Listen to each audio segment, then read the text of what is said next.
Eduardo Maciel, eu serei o professor de vocês nesta aula, que é mais uma aula da nossa jornada em psicanálise clínica, em neuropsicanálise. É mais uma aula do Instituto FASTEF. Eu espero que você hoje receba conhecimento avançado, porque o nosso tema hoje é fundamentos de psicopatologia, um assunto muito importante que a gente precisa trabalhar bastante esse assunto para que fique bem construído, né, na tua jornada psicanalítica, na tua jornada como um terapeuta. Vamos começar pela introdução. A psicopatologia tem por objetivo o estudo descritivo dos fenômenos psíquicos anormais. O que é normal? Normal é você e eu vivermos uma vida equilibrada. Se a gente consegue viver uma vida equilibrada, nós dizemos que essa vida é uma vida normal, né? Os fenômenos psíquicos anormais são considerados para nós psicopatologias. Esses fenômenos psíquicos são patológicos somente quando a sua existência está condicionada por alterações patológicas do corpo. A psicopatologia, ela é a ciência que estuda as anormalidades psíquicas do ser humano. Então são várias as patologias, as anormalidades que o ser humano possa viver. Obviamente não é a nossa função como terapeutas, como psicanalistas, identificar essas anormalidades. Nós temos alguns indícios, só que nós não podemos bater o martelo e dizer é bipolaridade, ou é transtorno X ou Y, ou é uma patologia assim. É necessário encaminhar para o especialista, que é um psiquiatra, e ele vai fazer todos os exames ali para que se constate ou não essa patologia, essa anormalidade aí na psique, que é patológica. O método para esse fim, nós podemos utilizar diversos métodos, diferentes meios. O método utilizado pela psiquiatria, que é a ciência que estuda a psique humana, como ferramenta de diagnóstico sindrômico ou nosológico. Noso significa doença, logia significa estudo. Então a fenomenologia vai dizer que aquilo que é nosológico é o estudo das patologias, o estudo das anormalidades, o estudo de alguém que não tem tido uma saúde mental e é necessário se investigar através de um método para que se comprove isso, para que a pessoa verdadeiramente possa ter uma saúde mental melhor. A fenomenologia, que é uma área da psicologia, nós já estudamos isso em psicologia geral, os novos alunos que estão chegando agora vão estudar, ela vai afirmar a importância dos fenômenos da consciência, os quais devem ser estudados em si mesmo. Cada fenômeno é um fenômeno, cada ser humano é um ser humano. E a nosologia, como nós vimos agora, é a parte da medicina que trata das enfermidades, das doenças em geral e classifica do ponto de vista explicativo. Para isso nós temos o DSM-5, que é um manual classificatório dessas doenças, dessas patologias. Existem várias delas. O que a gente tem que tomar cuidado é para não rotular nenhum dos nossos pacientes, nenhum dos nossos analisando. É um ser humano que está ali e que precisa de ajuda, que precisa de acolhimento. A psicopatologia e a fenomenologia baseiam-se na descrição dos fenômenos psíquicos, conforme são observados ou relatados. Muita coisa, a medicina, a terapia, o terapeuta vai observar, outras tantas coisas o próprio paciente, o próprio analisado vai relatar. É importante na fenomenologia descrever o que é vivido diretamente pelo indivíduo. Agora, muitas vezes ele mascara, né? Principalmente se ele está no início da terapia e ainda não fez uma transferência, ele pode em algum momento mascarar aquilo que ele está sentindo. Ele pode dizer que está feliz estando triste. Ele pode dizer que está triste por uma situação X, Y ou Z, mas na verdade aquilo ali não mexeu com ele em nada. Não existe uma verdadeira tristeza sobre aquilo que ele está passando. É claro que ao longo das terapias vai haver um momento de transferência e aí sim toda a verdade virá à tona. 2 meios para adoecer. Hoje nós vivemos em um mundo que, com toda a tecnologia que nós temos, inteligência artificial, as pessoas elas estão, infelizmente, adoecendo cada vez mais rápido.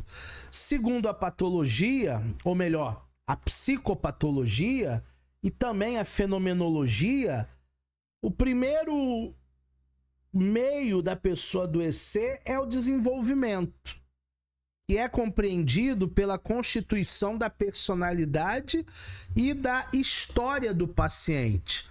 Então, se eu venho de uma família adoecida, de um ambiente tóxico, de um meio onde eu trabalho, onde eu convivo com pessoas, que é um meio muito tóxico mesmo, é um ambiente assim muito prejudicial, obviamente esse processo de adoecimento ele virá a acontecer, ele virá a florescer.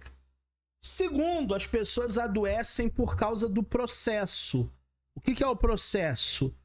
É algo diferente, é algo novo que aconteceu na vida da pessoa nos últimos tempos. Uma mudança de estado, de cidade, de país, um luto, um trauma, é algo que na história do paciente começa a se tornar algo novo, um divórcio, algo que mudou muito a vida dela, uma mudança de trabalho, de ramo, enfim, essas mudanças elas podem fazer com que a pessoa não elabore muito bem o que está acontecendo na vida dela, na trajetória dela e acabe adoecendo. Professor, como fazer o exame? Como entender as doenças psicopatológicas e examiná-los? Normalmente a gente examina cada paciente de forma isolada, porque cada função psíquica do respectivo paciente, para depois formular o todo psíquico. Primeiro, a gente observa de maneira micro para depois passar para a maneira macro. Não é uma receita de bolo. Aquilo que funciona na psique do Arley pode não funcionar, por exemplo, na psique da Andréa. E é mãe e filho, hein? Mas pode não acontecer. Porque primeiro a gente precisa entender a função psíquica de cada um, para depois formular o todo psíquico. A psicopatologia, ela é uma abstração, por isso que eu coloquei ali várias peças de quebra-cabeça, analítica da realidade, da totalidade do psiquismo humano, decompondo-se em conceitos operativos para formular mais tarde os quadros nosológicos, o quadro das doenças e das demandas que ele está vivendo, para que a gente possa estudar através de uma fenomenologia e entender aquilo que verdadeiramente está se passando com o indivíduo, com aquela pessoa. Principais funções psíquicas. Vamos ver as principais funções nesta nossa aula de psicopatologia. Primeira, memória. Nós temos uma memória que é uma memória que é uma memória mais rápida das coisas que aconteceram ultimamente na nossa vida, ontem, antes de ontem. E nós temos uma memória também que é uma memória mais antiga, digamos assim, uma memória de anos e anos. A linguagem também é uma função psíquica. Nós estamos nos comunicando nessa aula EAD através da mesma linguagem, que é a língua portuguesa. Nós temos o pensamento, né? A função psíquica é elaborar esses pensamentos com coesão, com coerência. A imaginação, quando você vê um filme, quando você ouve uma música, quando você sente um cheiro de um perfume, quando você vai ao teatro. As emoções, todo ser humano é dotado de emoções boas, ruins, e também sentimentos que vão além das emoções, que vai além daquilo que você está sentindo naquele momento. A emoção do momento, a emoção que você está vivenciando. Para isso, nós temos a forma e também o conteúdo, ou a forma ou o conteúdo. A psicopatologia, ela vai se importar fundamentalmente com a forma, não com o conteúdo de cada função psíquica que nós acabamos de ver no quadro ao lado. E esses conteúdos, ele tem uma importância secundária. Então, se na psicanálise a gente acaba tratando dos conteúdos como função primária, na psiquiatria, na fenomenologia, é a forma, como isso tem sido trazido, como isso tem sido embrulhado. E aí, através de um exame psíquico, que é o principal instrumento para as realizações dos diagnósticos em psiquiatria, é que nós conseguimos fazer esse exame que vai visar o estabelecimento de um diagnóstico psiquiátrico. Nunca é do dia para a noite, são vários testes, vários exames, a criação e o desenvolvimento de uma aliança de trabalho e também o prognóstico do paciente.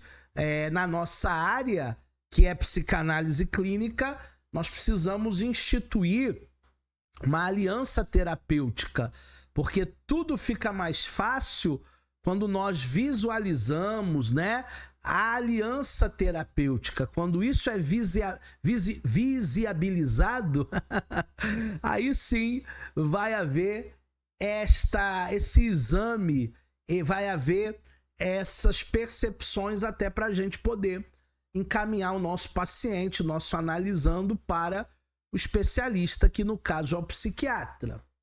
Esse exame psíquico que a psiquiatria vai fazer tem uma caracterização de funções psíquicas que permitem que se diferencie os principais quadros clínicos, as diversas síndromes mentais, os parâmetros para a adoção e para a conduta terapêutica adequada. Para todo mundo, para todo paciente psicopatológico, vai adiantar a terapia psicanalítica? Não.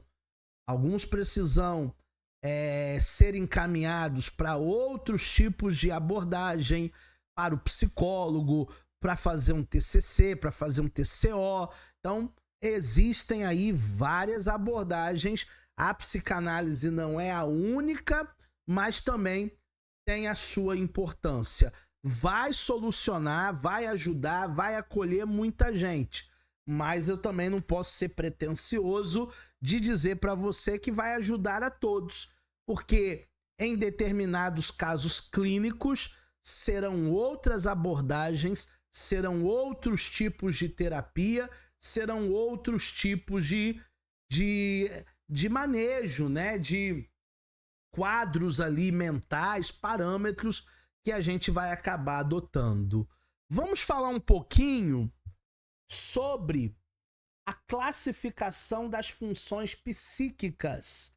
Isso também é muito importante você entender nessa nossa aula de psicopatologia. A primeira é a senso-percepção. Daqui a pouco eu vou detalhar para você. A segunda é a psicomotricidade. A terceira é a afetividade. A quarta é a conação, é a vontade, são os desejos. A quinta é a impulsividade. Eu acredito que você deve conviver com pessoas impulsivas. Então, nós estaremos estudando e entendendo aqui cada uma delas. A sexta é a inteligência. Eu também acredito que você seja uma pessoa inteligente. E ainda tem mais nessa lista. Temos a orientação, que é a sétima. Depois nós temos a memória, que é a oitava, onde gravamos tudo. A nona é o juízo. A décima é o pensamento. A 11ª é a consciência. E a 12ª, a atenção.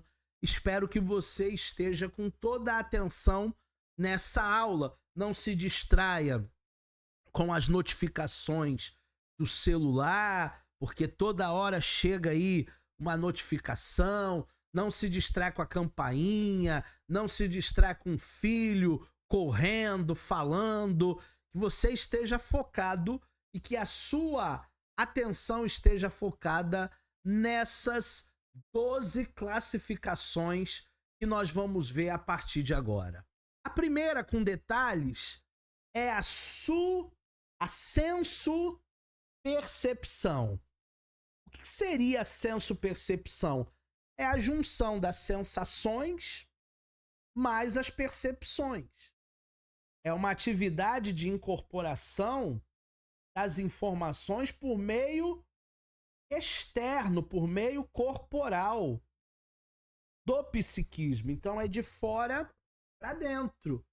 Essa senso-percepção faz você entender se está frio, se está calor, faz você entender se você está num ambiente seguro ou se você está num ambiente conturbado, delicado. Tudo isso faz parte da senso-percepção. A sensação é o fenômeno elementar, resultante da ação de estímulos externos e internos. Externos é o que acontece fora de você. Interno é o que acontece no seu corpo. Sobre os seus órgãos, sobre o seu sentido. Quer ver um exemplo? A sensação de calor quando você se aproxima do fogo. No meio do ano, nós temos aquelas festas juninas, né? E a gente acaba fazendo uma fogueira para confraternizar, colocar ali uma batata doce, colocar ali um marshmallow. E aí, quando a gente se aproxima muito do fogo, a gente sente que a temperatura, que o calor, ele aumenta, justamente por essa senso-percepção. A percepção é quando nós acrescentamos à sensação uma interpretação, que provém, obviamente, da memória e do raciocínio. Exemplo, se você tocar no fogo, aquilo ali é perigoso, aquilo ali vai causar dor, aquilo ali vai te queimar. Então, pela sensação, chegando perto do fogo, a gente sente que está esquentando, calor. Mas pela percepção, se você colocar a mão lá dentro da fogueira ou pegar numa brasa quente, obviamente você vai se queimar. Quem te dá isso é a percepção, que vem através do raciocínio e vem através da memória. Nas psicopatologias, a senso-percepção existem nas alucinações como principal anormalidade. Ou seja, a pessoa começa a alucinar, começa a ver o que ninguém está vendo, começa a ouvir o que ninguém está ouvindo, começa a responder vozes aí que pouca gente está ouvindo. Então ali nós temos as variações de caráter, nós temos também os psicopatológicos, que são ilusões, pareidólias, nós temos essas ilusões que são percepções onde o objeto reconhecido é diferente do real, a pessoa começa a ver as coisas. As pareidólias são ilusões provocadas voluntariamente. Exemplo de pareidólia, quando a gente olha para o céu e começa a ver nuvem, todo dia tem nuvem, mas tem dia que o céu tá bonito, né? E as nuvens elas ficam bem branquinhas, e aí a gente começa a olhar e ver um montão de desenho. E aquela ali parece um cachorrinho, e aquela ali parece um pica-pau, e por aí vai. A gente começa a fazer de maneira ilusória desenhos através das nuvens. Isso é muito legal, isso é uma brincadeira, mas não deixa de ser uma ilusão da nossa ótica. A segunda classificação é a psicomotricidade. A psicomotricidade é até uma pós-graduação que nós temos, uma função responsável pela discriminação dos movimentos a serem realizados para uma determinada tarefa. Na psicopatologia, a psicomotricidade existe. Então, hoje, muitas crianças elas vão ter que procurar esse profissional, que é o psicomotricista, porque elas não foram treinadas desde pequena com esses movimentos. Então, ela não sabe comer sozinha, porque a mamãe e o papai sempre deu na boquinha. Ela demora para andar, ela demora para ter uma coordenação motora.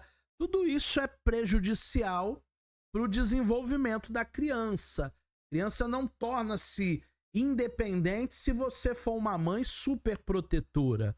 É importante você deixar o filho ir ao chão, cair. Tem criança, por exemplo, que até hoje não aprendeu a andar de bicicleta. Adultos. Conheço adultos que até hoje não aprenderam a andar de bicicleta por causa do medo que a mãe tinha dele cair quando era criança. Aqui na psicomotricidade, nós temos as heterotipias, ecopráxias e ecolalia. O que são as estereotipias? As estereotipias são repetições automáticas de gestos, de movimentos, de frases. Sabe aquela pessoa que está sempre repetindo? Isso é uma estereotipia. Tem as ecopráxias, que são repetições de gestos de outras pessoas. Então você começa a andar com o gago, daqui a pouco você está gaguejando. Você começa a andar com uma pessoa que toda hora coloca a mão aqui na frente e tira a franja, né, da testa. Daqui a pouco você, que não tem nem franja como eu, está fazendo o movimento, tirando da testa a sua franja. E eu não tenho franja. Então, é justamente essa ecopráxias. E tem a ecolalia, que é a repetição da fala de outras pessoas. A pessoa fala, né? Eu tenho um amigo meu que tem ecolalia. Eu falo pra ele uma frase, né? Hoje o Corinthians vai jogar. Ele repete baixinho. O Corinthians vai jogar hoje. Hoje tá muito calor. Ele repete baixinho, hoje tá calor demais. Então, é uma ecolalia, ele tá sempre repetindo as frases que eu me comunico com ele. Ainda na psicomotricidade, é importante a gente falar sobre a flexibilidade séria, que é a pessoa que permanece na posição em que é colocada como se fosse uma estátua de cera. A pessoa senta ali, no meu caso, por exemplo, né? Quando eu dou aula presencial, eu não fico num estúdio com câmera, com microfone, que restringe o meu movimento. Quando eu dou aula presencial, eu vou para um lado, eu vou para o outro, eu vou para trás da sala, eu venho para frente, eu falo com a turma. É uma aula bem dinâmica, eu não consigo parar sentado ali como uma estátua de cera. Depois nós temos a agitação psicomotora, são aqueles movimentos múltiplos e às vezes até agressivos, né? Por isso que o profissional da psicomotricidade, ele tem que ter uma certa habilidade para ele não apanhar, senão ele vai apanhar da criança com essa agitação motora. E nós temos ainda a catatonia. Catatonia é o quadro clínico caracterizado por diversas alterações psicomotoras. Então é a pessoa ou a criança que ela tem várias alterações nos seus movimentos.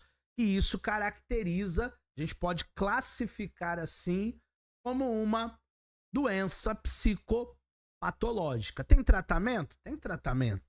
Dá para melhorar, para viver uma vida melhor. Vamos falar agora sobre afetividade nessa classificação das psicopatologias.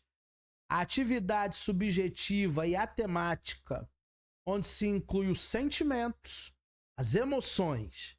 Sentimento é o estado do eu estou feliz, que não são controladas pela vontade, não são provocados por impulsos internos ou externos. Sentimento é amor, é raiva, é amizade. Isso a gente não pode controlar.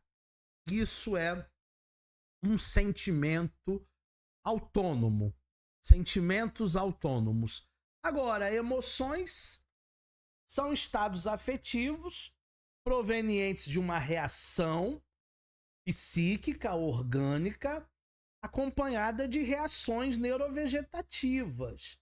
Exemplo de emoção, medo. Medo não é um sentimento, medo é uma emoção. Pânico, ansiedade. Muitas vezes, essa emoção, ela é desencadeada por um gatilho.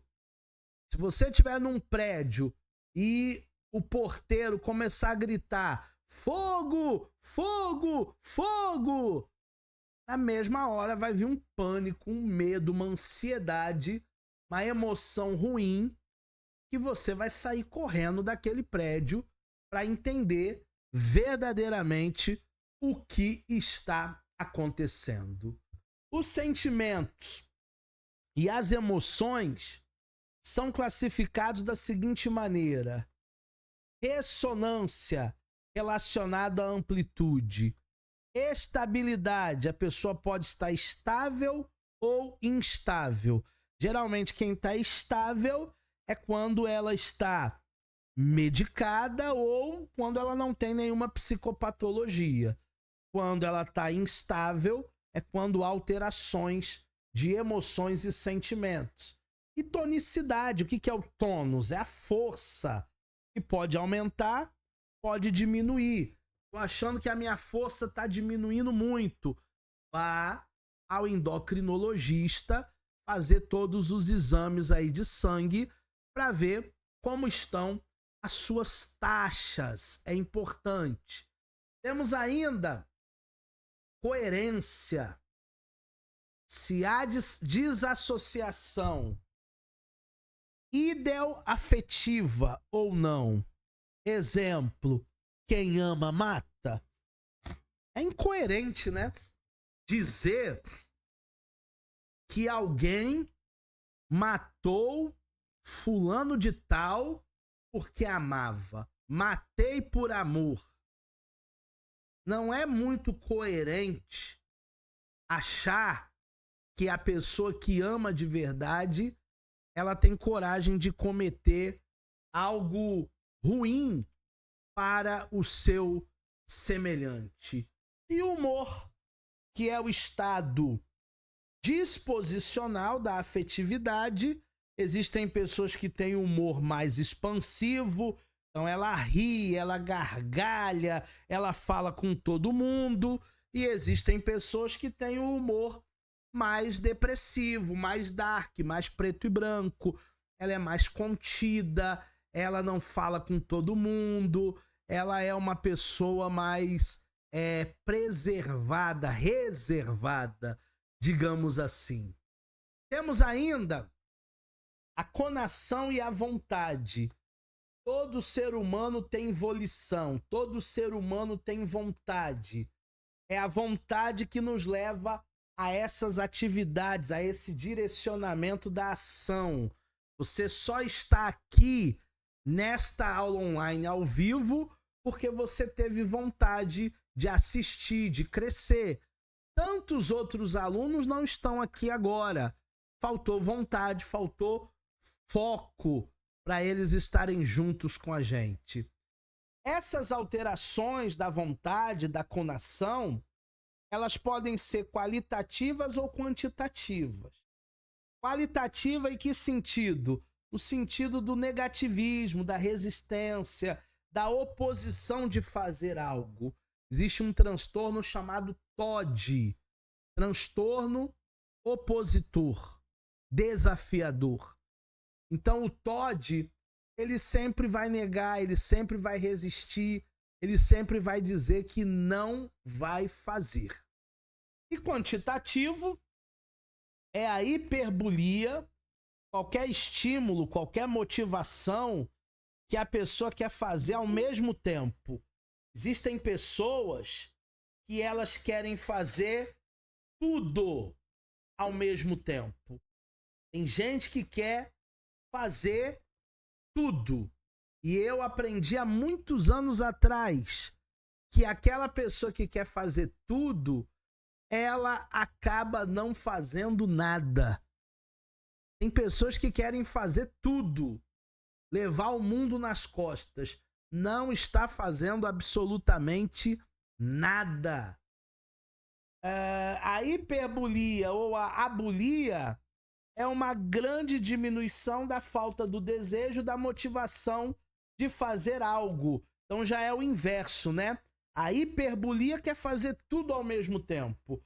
A hipobolia ou abulia, a pessoa não quer fazer nada. Vamos viajar? Ah, não. Vamos pro cinema? Ah, não tem filme bom, não. Vamos pra igreja? Ah, tô sem vontade, tô desanimado, tô desanimada. A pessoa, ela nunca tem vontade de fazer absolutamente nada. Impulsividade. Mais uma classificação das psicopatologias que provoca impulsos, impulsionador, aquele que se comporta por impulso, que age sem reflexão, é o irrefletido.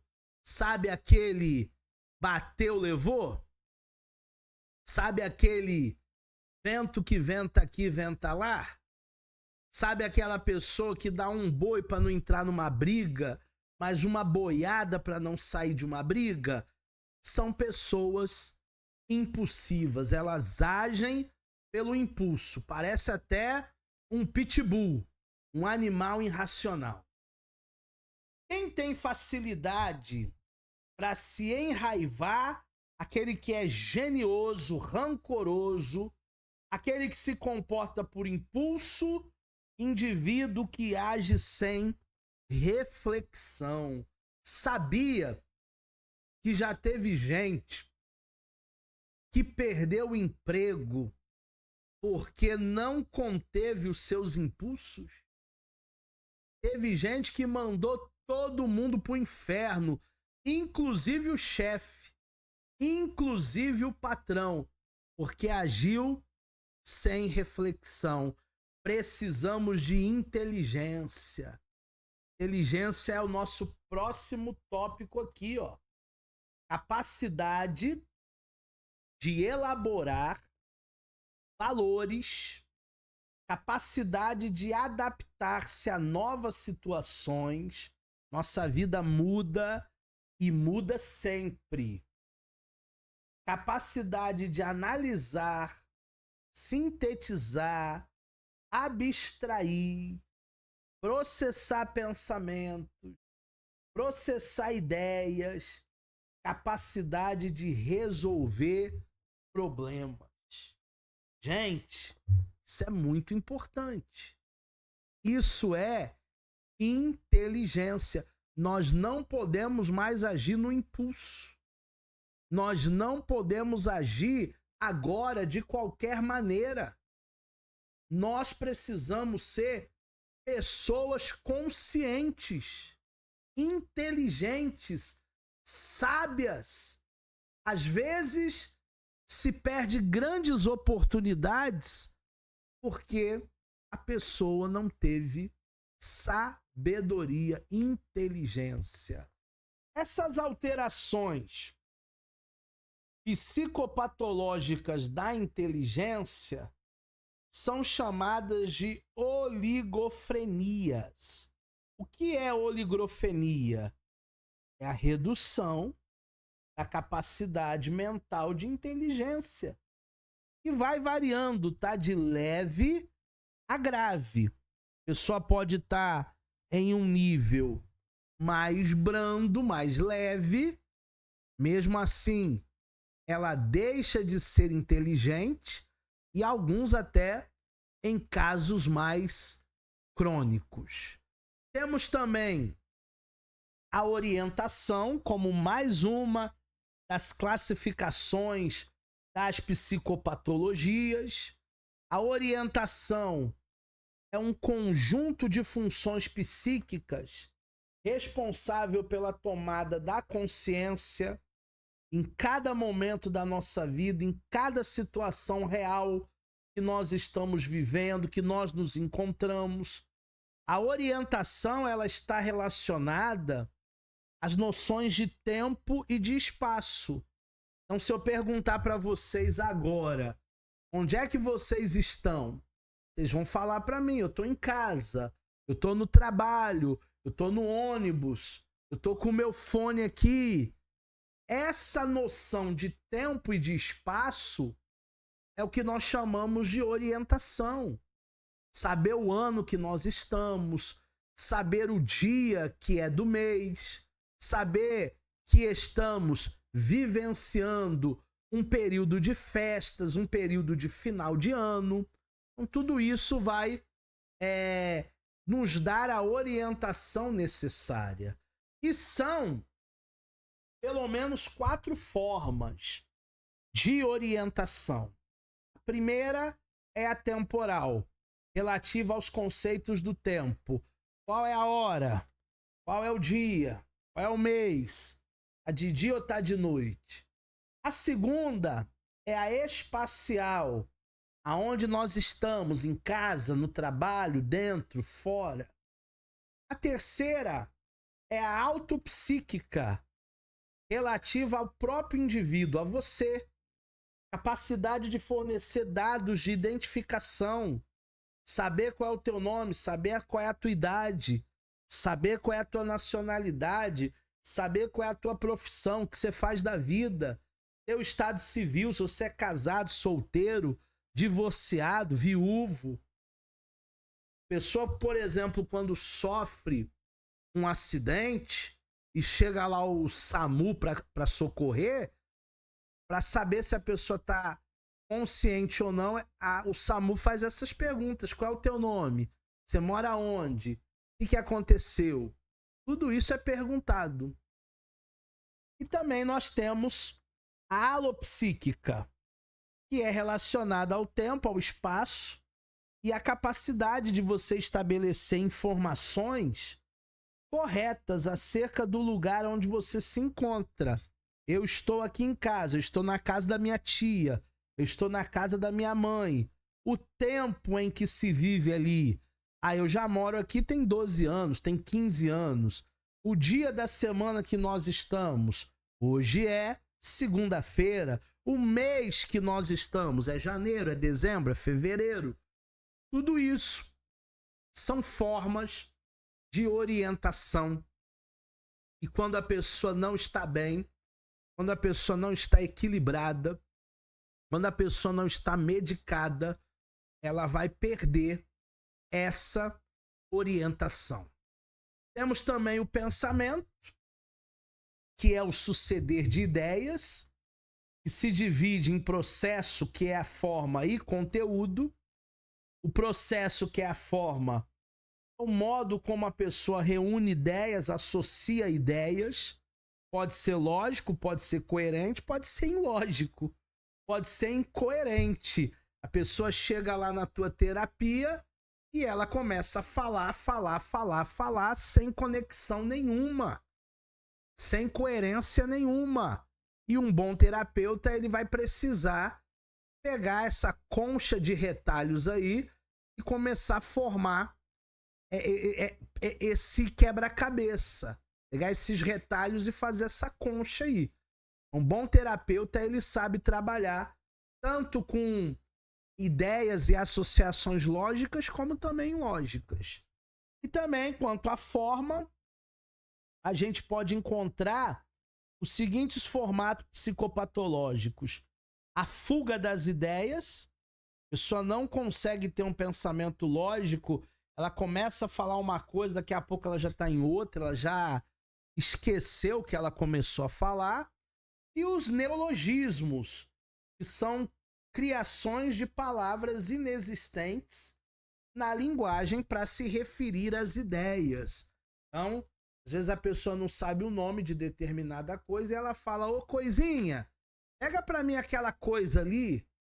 E aí ela começa a criar determinadas palavras no seu glossário, no seu dicionário. Existem pessoas que têm o pensamento mais acelerado. Existem pessoas que têm o pensamento mais lentificado. Tem gente que pensa rápido, tem gente que demora. E os opostos estão relacionados ao ritmo de pensamento, como também ao roubo do pensamento, como também a salada de palavras. Sabe aquela sopa de letrinhas que a gente comia? A incoerência. A pessoa não diz coisa com coisa. E nós também temos o eco, que é a repetição das ideias de outras pessoas. Você não tem que ser um eco, você tem que ser uma voz. Mas o fulano falou, o Beltrano falou, eu vi na internet. Cuidado com aquilo que você assiste na internet. Até nos maiores canais de psicanálise. Até da boca dos maiores psicanalistas. Por quê, professor? Porque a gente tem que fazer uma triagem. Humberto Eco disse que a internet ela deu voz aos idiotas. Qualquer um pode gravar um vídeo, gravar uma aula e falar de coisas que ele nem domina na sua praxis, nem domina no seu dia a dia.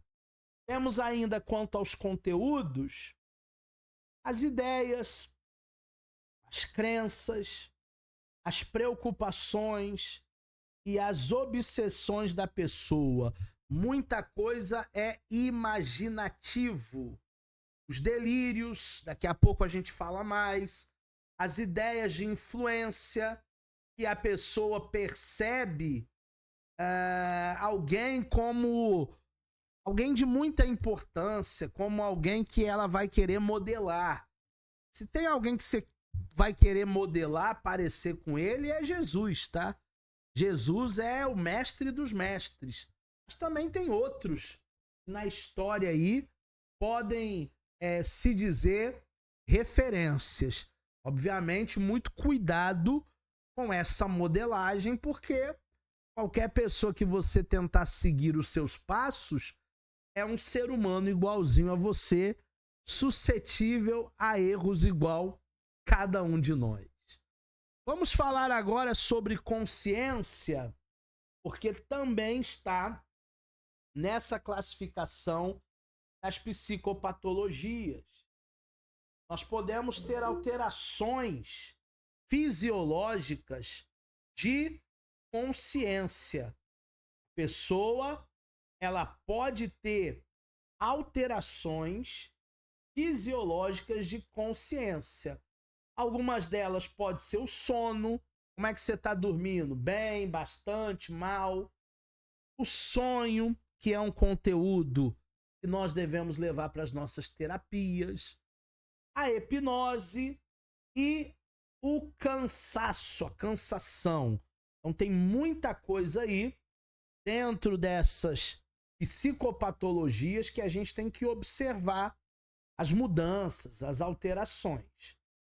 Alterações quantitativas variam de nível de consciência, ou seja, a claridade dos fenômenos psíquicos que são vivenciados na vida do indivíduo. Aí ele vai apresentar através da fala, na terapia, ele vai apresentar através dos pensamentos dele, das emoções, tem dia que ele chega bem, tem dia que ele chega mal. Agora, dificilmente a gente pode entender se nós confundirmos essas percepções. A gente não vai conseguir fixar a atenção e geralmente esse paciente vai chegar desorientado por essas emoções aí embaralhadas. Você que já conhece ele há um tempo, você que já caminha com ele há um tempo, ele chega totalmente estranho, diferente, com um discurso diferente, com um pensamento diferente, com atitudes diferentes, pode aprofundar a terapia aí, porque tem conteúdos, tem coisas aí que ele precisa falar. Alterações qualitativas, essas já se referem à variação de amplitude do campo da consciência.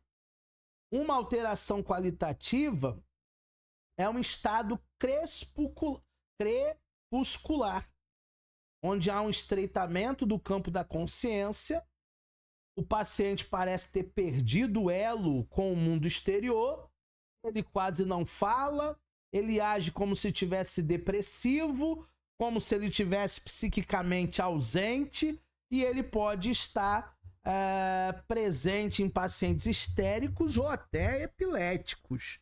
Então, cuidado com as pessoas. Se a pessoa parece que está desligada, desatenta, inconsciente, o corpo está ali, mas a mente está vagando e ela não tomou nenhum medicamento, nenhum tarja preta, nenhum calmante, e mesmo assim ela está vagueando nos pensamentos, é importante um encaminhamento para um psiquiatra, que pode ser uma psicopatologia.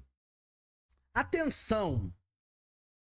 Um processo psicológico mediante o qual nos concentramos a nossa atividade psíquica sobre um estímulo que solicita, seja este uma sensação, uma percepção, uma representação de afeto, de desejo, a fim de fixar, de definir, de selecionar percepções, representações, conceitos e elaborar pensamentos. Hoje nós temos um grande vilão. Qual é? Tecnologia. Tecnologia é o grande vilão da nossa atenção. Tem pessoas que não conseguem nem dirigir um carro sem olhar no Zap. E ela pode causar um acidente feio. Capacidade de se concentrar, que pode ser espontânea, ativa como você agora está espontaneamente assistindo essa aula online, ou pode ser um processo do intelecto, do afetivo, volitivo. Então, nós precisamos, ao máximo, ter a nossa atenção voltada para aquilo que a gente está fazendo. Aquele mito de que o homem só sabe fazer uma coisa por vez e a mulher faz 5, 6, 7 coisas por vez, é um mito, tá? Ah, não, mas eu consigo falar no telefone com a mamãe, botar a criança na escola e ainda esquentar a comida. Ou você vai falar besteira pra mãe, ou a criança vai sair descabelada pra escola, ou a comida vai queimar.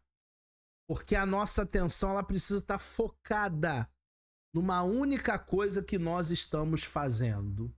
A atenção ela vai se distinguir de duas formas. A primeira forma é uma atenção chamada voluntária. É aquela que exige um certo esforço seu, jogar o celular para longe, no sentido de você estar orientado para essa atividade psíquica, para um determinado fim. Eu preciso prestar atenção na aula. E a atenção espontânea, que é uma tendência natural da atividade da psique de orientar-se para estímulos sensoriais sensitivos. Se alguém falar alto perto de mim, espontaneamente eu vou olhar. Se tiver uma criancinha linda, linda, linda, sentada no banco da frente na igreja, tem hora que eu vou deixar de ouvir o pastor para ficar brincando com a criança. A minha atenção ela acaba sendo difusa, espontaneamente. O grau de concentração da atenção sobre determinado objeto não depende apenas do interesse, mas do estado de ânimo e das condições gerais do nosso psiquismo. Então não depende só de você, depende do momento que você está vivendo. O interesse e o pensamento são os dirigentes da atenção, sendo que a intensidade com que efetuamos o grau de concentração é alcançado. Obviamente, nós vivemos num mundo tão imediatista que hoje os vídeos da internet são reels, né? São stories. A pessoa vai jogando para cima e são vídeos curtos. Faz muito sucesso, dá muito engajamento, porque as pessoas elas têm um déficit de atenção hoje e nada mais prende elas. Um vídeo do YouTube de 8 minutos é uma eternidade. De 20 minutos, Deus me livre. Uma aula de 1 hora no YouTube, não vou ver não, muito grande. Então é um déficit de atenção por causa do imediatismo, justamente causado pelas tecnologias, pela internet. As alterações da atenção, elas desempenham um importante papel no processo de conhecimento. Em geral, essas alterações elas são secundárias, decorrem de perturbações e de outras funções das quais depende o funcionamento normal da atenção. Eu estou dando aula aqui para vocês, eu estou focado, mas eu estou num ambiente controlado. Não entra praticamente barulho nenhum, ruído nenhum aqui onde eu estou. Diferente se tivesse aqui um funk do lado, um pagode, um som nos últimos volumes, né? Aquela caixinha de som JBL que eu não sei quem inventou isso, né? E as pessoas não usam mais o fone. Elas querem que todo mundo ouça a sua música. Obviamente isso vai afetar a nossa atenção. A fadiga, os estados tóxicos, se alguém usou algum tipo de entorpecente, os diversos estados patológicos determinam a incapacidade de se concentrar com atenção. Por que que não é de bom tom você dirigir cansado? Você sair do trabalho à noite e pegar 6, 7, 8 horas de viagem de madrugada? Porque o teu reflexo, a tua tensão vai estar baixíssima. Você pode causar um acidente sério. O ideal é você dormir, uma boa noite de sono, aí no outro dia você vai descansado. Hipoproxia. A hipoproxia é a diminuição da atenção. É o enfraquecimento acentuado da atenção. Em todos os aspectos, tá?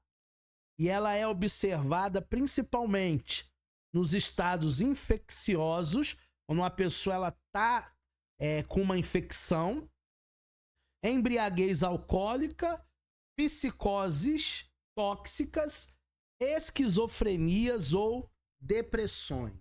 Tudo isso causa uma diminuição naquilo que nós chamamos de atenção. Pode ocorrer por falta de interesse na vida dos esquizofrênicos e deprimidos. Eles não se interessam por muita coisa que a gente se interessa.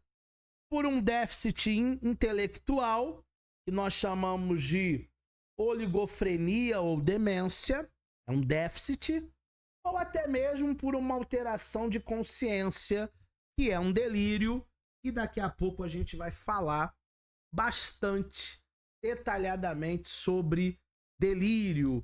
Mas ainda nas atenções, a hipotenacidade é a diminuição da atenção ativa, constante. A hipertenacidade é o aumento da atenção ativa. A hipovigilância é a diminuição da atenção passiva. E a hipervigilância é a distratibilidade ou aumento da atenção passiva. Alucinações. As alucinações, elas diferem das percepções normais, por não serem desencadeadas por um objeto externo ou um estímulo sensorial. Quando nós falamos em alucinação, não é nada que está acontecendo do lado de fora. Esses dias eu ouvi uma pessoa me dizendo que toda madrugada ela ouve no telhado dela lobos rondando. Toda madrugada. Eu até achei que fosse uma ou outra madrugada, aparecesse um gambá ali, mas não é não. É uma alucinação, porque toda noite ela ouve lobos no seu telhado. Existem vários tipos de alucinações. Existem as auditivas, que é o caso dele, ruídos, zumbidos, vozes ameaçadoras, persecutórias, raramente amigáveis, é sempre a denegrir, é sempre a destruir, e se comunicam com a pessoa através de frases, de comentários curtos, em forma de comandos. Só que ninguém está ouvindo, só ele, tá? Porque é alucinação. Temos as visuais, que é um produto patológico da percepção perturbada da pessoa. São referidas como visões alucinatórias de objetos ao seu redor. Uma pessoa chega ali assustada, com os olhos arregalados. Você está vendo os gnomos que estão ali atrás da porta? Eles querem me matar. Você não viu, não? Tem 3 ali. Mas, na realidade, são alucinações visuais. E nós temos as táteis, que são relacionadas às esferas das sensações corporais. Elas também podem incluir sensações alucinatórias, mal-estar no corpo. A pessoa acha que está passando mal, mas é uma alucinação. Eletricidade estática, sensação de ser atacado por radiações, ou por processos físicos. Ela pode sentir alguns órgãos internos repuxar, o rim, né, o baço, o intestino, serem cortados, serem corroídos. Tudo isso é alucinação. É psicopatológico. A pessoa, ela está sentindo, mas ninguém está vendo absolutamente nada externo acontecer. Sensações de funcionamento alterado dos órgãos, especialmente seus órgãos sexuais. Os homens, eles vão sentir uma ardência na região genital. As mulheres, elas vão se sentir abusadas. Na nossa aula lá de Nova Iguaçu, ou foi Caxias, algum aluno disse que um parente dele foi num centro espírita e teve a alucinação de que estava sendo abusada, violentada por espíritos, por encostos. Olfato, paladar, que também está relacionado com delírio, de perseguição. A pessoa, ela teme ser envenenada. Ela pode até sentir um paladar diferente em comidas e bebidas. Então ela come determinada coisa, mas ela tem uma alucinação de que aquela coisa está envenenada. Um inimigo que nunca aparece, colocou chumbinho no bolo, colocou veneno no suco e quer matar todo mundo. Aquilo ali é uma alucinação. Diferente de delírio, tá, turma? O delírio são ideias delirantes que ocorrem na imaginação da pessoa. São falsos juízos da realidade. Os delírios, eles são baseados nas projeções. A pessoa, ela projeta no delírio o conteúdo de uma ideia patológica e possui a mesma estrutura das alucinações. A estrutura é a mesma, mas delírio é uma coisa, alucinação é outra.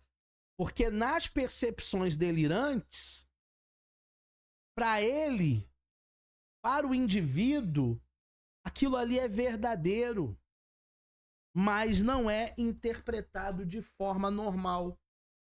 Para ele, aquilo ali é anormal. É um delírio, a pessoa começa a sair de si, a pessoa começa a delirar. Existem vários temas sobre delírio. Eu vou fazer um recorte aqui dos mais comuns. Delírio de referência é a forma mais comum de delírio. A pessoa se julga ou julga que tudo que ocorre ao seu redor tem relação a ela, ocorrendo devido a ela, com a finalidade de comunicar alguma coisa a ela. Sempre tem um conteúdo de perseguição ou de ameaça.